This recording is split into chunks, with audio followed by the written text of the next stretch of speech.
Bem-vindos a Mil e Uma Coisa, o canal onde falamos de história, cultura, artes, livros e lendas. Vejo vocês daqui a pouco.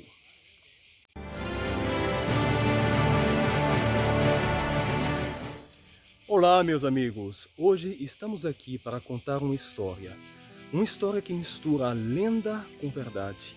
Mas não uma lenda encontrada em livros esquecidos em alguma prateleira, mas sim uma lenda viva que permanece no coração das pessoas e é contada de geração em geração.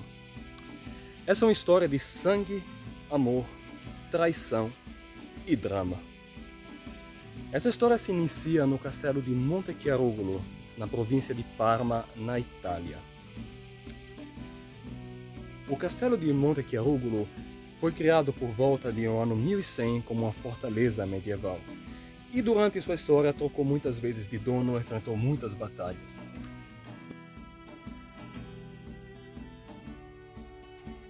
E a nossa história em específico acontece por volta do ano 1593, já no fim da Idade Média.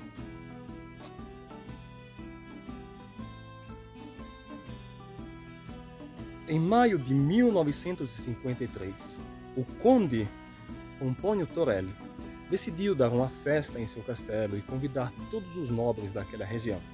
Isso porque ele era um homem muito diplomático, um homem muito culto, voltado às artes, à literatura, à escritura. E estavam havendo atritos políticos naquele momento, muito fortes na região, dado o fim da Idade Média. Naquela ocasião não era somente uma festa do castelo em si, mas era uma festa também popular da cidade, pois coincidia com o dia de Santa Luzia. Na Itália, uma santa muito reconhecida pelas pessoas, muito amada. E para a ocasião daquela festa, havia vindo até a cidade um grupo de artistas nômades, entre eles malabaristas, piromânticos, ciganas, cartomantes e todo o grupo que não podia ficar parado em uma única cidade devido justamente a questões da Inquisição e possíveis problemas. É um grupo de artistas nômades que iam de cidade em cidade fazer suas apresentações e ganhar seu dinheiro. Então, sabendo da festa, eles foram lá e montaram um palco no meio da cidade de Montechiarogolo e começaram suas apresentações. Entre eles havia uma senhora muito famosa chamada Bema, que era uma mulher muito linda, narra a lenda ou as histórias. Não só linda, como educada, encantadora. E nessa ocasião, o filho do conde, Pio Farnese, havia se interessado pela questão, então foram até a cidade e, sabendo da fama dessa cartomante, pediu para ela ler o futuro dele. A Bema ficou inicialmente bastante indecisa sobre o que falar. Ela parecia muito reticente. Então ela olhou para Pio e disse que tinha uma visão um pouco conturbada, não muito clara. Ela disse que via uma névoa e nessa névoa havia algo como se fosse um lago, mas muito escuro, um lago de sangue. E ela disse que nesse lago de sangue ela via cabeças, nobres cabeças flutuando, e pediu para Pio tomar cuidado. Então o jovem Pio Torelli, que ainda não era conde, disse para ela não se preocupar, que provavelmente o que ela via era a caçada de javalis que eles iriam fazer nessa tarde, como era costume para os nobres da região. E como de fato aconteceu, e entre os participantes dessa caçada de javalis, havia o grande duque de Parma, o famoso Ranuncio Farnese. Ranuncio Farnese era conhecido como um homem duro, cruel. Ele fez muitas obras beneficentes na cidade, mas ele também era famoso pela sua aversão a qualquer tipo de misticismo ou cartomancia, pois ele acreditava que se tratava tudo de bruxaria, coisas do demônio, tudo herético. Isso é realmente história. O Duca, essa festa realmente aconteceu. O Duca realmente esteve no castelo naquele dia. Há inclusive a assinatura dele em uma das paredes do castelo. E a caçada de javalis também aconteceu. Porém, quando os nobres voltaram até o castelo de Montecherugo, narra a lenda que as servas estavam comentando sobre essa linda mulher que fazia leituras das mãos, que curava as pessoas e tem esses poderes. E o duque, escutando isso, se alertou e perguntou para o pai de Pio Torelli, o conde Pomponio Torelli: "Você está abrigando uma bruxa em seu castelo? Que história é essa? Quero ver essa mulher." Quando a jovem foi trazida até a presença do duque, ele ficou encantado com a beleza daquela mulher. Ele ficou tão encantado e que ele pensou que aquela beleza não era natural, não podia ser algo natural. Então ele disse: "Isso com certeza é obra do mal, isso com certeza é uma tentação do demônio. Uma mulher assim não pode existir, ela deve ser com certeza uma bruxa." E tentou acusar a jovem de bruxaria na frente de todo mundo e exigir a sua condena à morte. Contudo, Pomponio, talvez vendo o interesse do filho pelaquela moça, ou mais ainda por se tratar de um homem honrado, ético, um filósofo, alguém que não acredita nessas coisas, ele proibiu que a moça fosse caçada e executada e a colocou sob sua proteção no castelo. O duque então disse: "Tudo bem, porém, se você quer proteger essa mulher, ela ficará protegida aqui, já que essa é sua casa, sua fortaleza. Mas se ela colocar os pés para fora daqui, para fora do seu condado e no meu ducado, ela estará morta." Por causa disso, a Bema acabou ficando em Montecherugo e se tornou uma figura local, muito amada pelas pessoas daquela época. Eventualmente, a jovem acabou morando no condado para proteger a sua própria vida e se tornou parte da comunidade daquele local. As pessoas começaram a gostar dela cada vez mais, já que era uma mulher muito gentil, muito bondosa, fazia caridade, ajudava com as curas, assim por dizer. E ela foi muito amada por aquelas pessoas. Esse amor é tão profundo, ficou tão marcada na história da comunidade, que é isso que traz a lenda dela até hoje. Não é uma lenda escrita, mas como eu disse no início do vídeo, oral. Uma lenda trazida para as pessoas. E até hoje se consegue ver na pequena comunidade de Montecherugo o quanto as pessoas prezam pela memória dessa moça e a chamam de Fada Berna, um modo carinhoso para se referir a ela e os seus poderes, assim por dizer. Voltando à nossa história, com o passar dos anos, e aqui a história real, não é mais lenda, com o passar dos anos, Pomponio Torelli, o pai de Pio, acabou falecendo, então Pio se tornou conde. E conforme ele foi crescendo, nasceu um amor entre ele e a Berna. Somente que ela sabia que esse é um amor impossível, dado que ele era um nobre, estava muito acima dela como classe social. E ela era simplesmente uma viajante, uma cigana, alguém que trabalhava nas ruas. E por causa disso, ela fingiu não retribuir esse amor. Apesar que dizem, né, na lenda que ela realmente gostava dele. E então ela acabou trabalhando somente como uma conselheira, uma serva da corte. Pio Torelli acabou viajando para estudos, negócios, festas e se afastou muito do castelo. Inclusive fez matrimônio com outra moça famosa da nobreza, registrada na história, e esqueceu, entre aspas, a sua protegida. Contudo,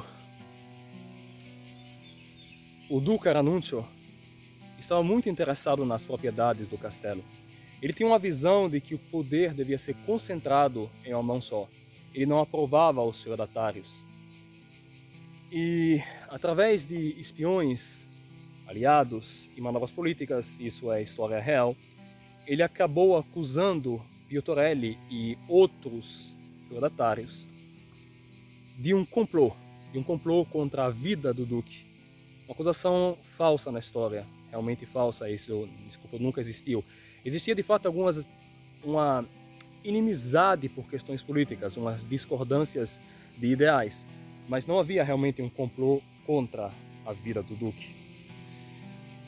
Fato é que, vocês devem saber, um duque é muito mais poderoso que um conde na hierarquia da nobreza. E quando o duque proferiu suas acusações, o conde não teve defesa, não teve maneira de se proteger, e não somente ele, como outros feudatários, acabaram todos indo para a guilhotina, realizando assim a profecia da Bena. E isso é a história que realmente acontece. Mas então, o que aconteceu com a Bena depois que o seu conde foi decapitado?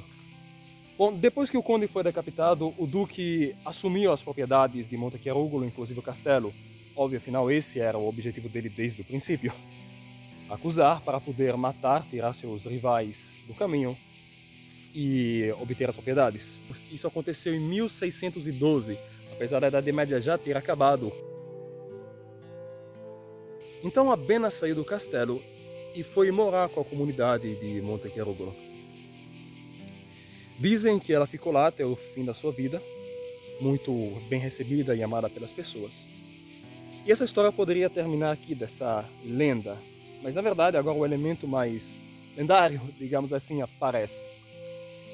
Em 1700, quando aconteceram algumas reformas no castelo, foi encontrada uma múmia. E os trabalhadores que encontraram essa múmia acabaram associando imediatamente ela à fada Bema. Até porque dizem ter encontrado um bilhete com escrito algumas palavras. Eu não recordo agora de cabeça, vou colocar escrito daqui a pouco. Após ter encontrado essa múmia, alguns tentativas de removê-la, levá-la para o museu aconteceram. E narra a lenda que sempre que alguém tentava remover a múmia de seu local, algo acontecia, como um terremoto, uma enchente. E por causa disso, as pessoas não queriam mais remover a múmia do seu local. Não só isso. A lenda também narra que uma vez por ano, a Bema, ou fada Bema, como chamada pelas pessoas do local, aparece em forma de um fantasma, mas um fantasma gracioso, gentil, que não está aí para assustar, mas para ajudar. E dá conselhos e ajuda a todas as jovens da região que têm problemas com amor, seja contando para elas seu futuro ou dando conselhos. E por último, a lenda também conta que todos os descendentes da família Torelli, antes do dia de sua morte, encontravam o espírito da fada, que os ajudava a atravessar para o outro mundo. E assim termina a nossa lenda sobre essa figura mística, mas muito, muito popular, que ainda vive no coração das pessoas daquela região. Agora irei colocar algumas fotos e talvez contar mais uma pequena lenda final sobre o brasão daquele castelo. Antes de nos despedir, talvez alguns de vocês estejam se perguntando se eu estou agora na fortaleza, no castelo de Montechiarugolo, por causa dessas muralhas. Mas não, eu estou em outra fortaleza chamada Cittadella di Parma, justamente a cidade do Grande Duque, né, do nosso vilão da história. E acreditem se quiserem, essas muralhas são muito pequenas comparadas com a de Montechiarugolo. Essas muralhas são muito, muito menores.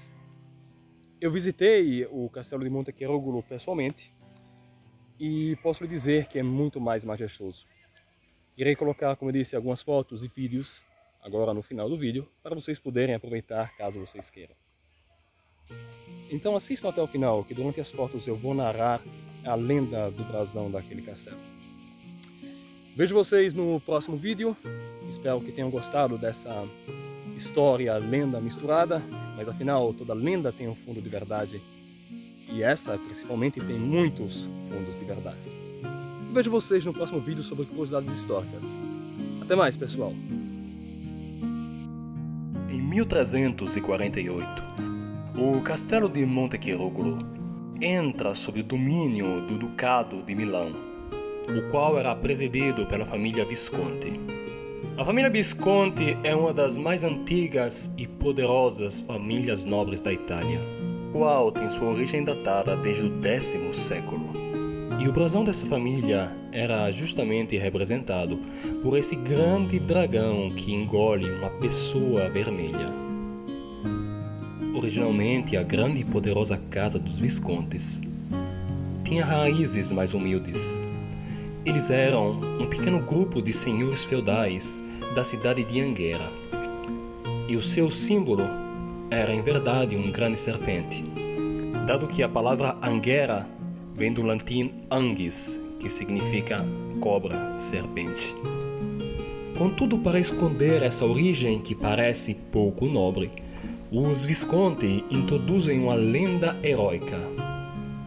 A lenda dizia que Bonifácio, senhor de Pávia, havia casado a filha do duca de Milão, Bianca, e enquanto ele combatia contra os saracenos, o jovem filho do casal foi raptado e devorado por um grande dragão.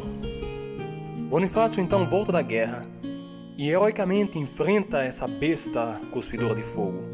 E após derrotar o dragão com sua espada, ele consegue arrancar o próprio filho ainda vivo do ventre da criatura. E graças a essa lenda que os Visconti inventaram, conseguiram transformar o símbolo, que era uma serpente, agora em um dragão, para assim conseguirem enobrecer ainda mais as suas raízes.